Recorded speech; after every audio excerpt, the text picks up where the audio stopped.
வெற்றிக்கான பாதை, இது உங்களுக்கான பாதை. இன்றைய செய்தி, நாளைய வரலாறு. வாங்க இன்றைக்கி வெற்றிக்கான பாதையில் என்னென்னு தெரிஞ்சுக்கலாம்.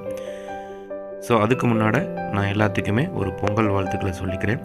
நம்ம சேனலை சப்ஸ்கிரைப் பண்ணி பார்க்கக்கூடிய அத்தனை பேர்த்துக்குமே ஒரு பொங்கல் வாழ்த்துக்கள், உங்களுடைய ஃபேமிலிக்கும்.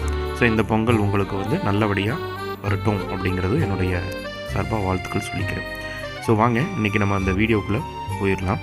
ஸோ இன்றைக்கி வீடியோக்கான டாபிக் என்னென்னு பார்த்தீங்கன்னா, எஸ்பிஓ மீண்டு வருமா இல்லை தள்ளி போகுமா? ஸோ எத்தனை நாள் தள்ளி போகும் அப்படிங்கிறது ஒரு அசம்சன் தான்.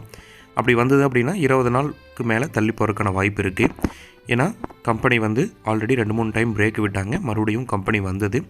அப்படி 20 நாள் தள்ளி போச்சு அப்படின்னா நம்மளுக்கு என்ன பெனிஃபிட்டாக இருக்கும் அப்படின்னு பார்த்தீங்கன்னா, நம்ம இனிமேல் பே பண்ணாமல் பார்க்குறதுக்கான ஒரு ஆப்ஷன் கிடைக்கும், நம்மளுக்கு ஒரு ரீஃபண்டு தர்றதுக்கான ஒரு ஆப்ஷனும் கிடைக்கும். அப்படிங்கிறதான் இந்த வீடியோவில் நம்ம பார்த்துக்கலாம்.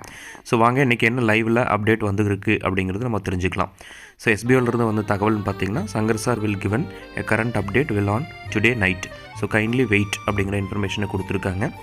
அதாவது இன்றைக்கி நைட்டுக்குள்ளே நம்மளுக்கு தகவல் வந்துடும். எஸ்பிஓ 18ஆம் தேதி ஜனவரி 18 ஓப்பன் ஆகுமா, இல்லை அதுக்கு முன்னாடி ஓப்பன் ஆகிருக்க வாய்ப்பு இருக்கா, இல்லை இன்னும் 20 நாள் தள்ளி போகுமா அப்படிங்கிற இன்ஃபர்மேஷன் இன்றைக்கி நைட்டு வந்துடும். சரிங்களா? ஸோ நம்ம சேனலில் பார்த்துட்ருக்க அத்தனை பேர்த்துக்கும் தேங்க்யூ ஃபார் வாட்சிங். மறக்காமல் சப்ஸ்கிரைப் பண்ணுங்கள், பெல் ஐக்கானையும் கிளிக் பண்ணிக்கோங்க.